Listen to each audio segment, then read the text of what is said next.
made with Unity. The 8-bit fancy by Garuna Pop. Game developer Nobu-chan.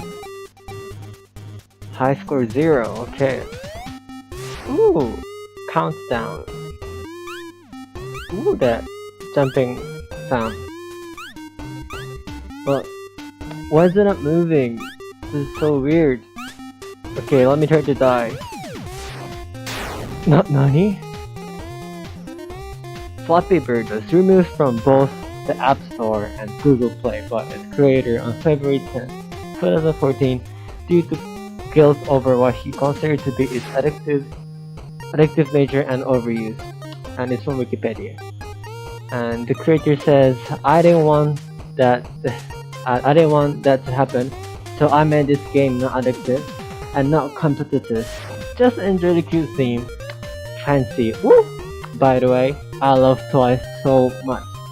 I'm all you.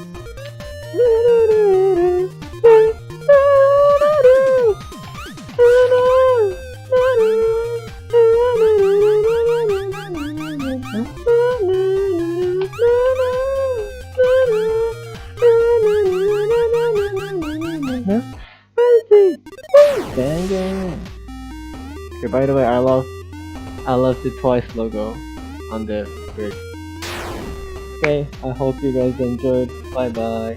And I hope I can publish this to Google Play or APK or somewhere. Okay, bye bye.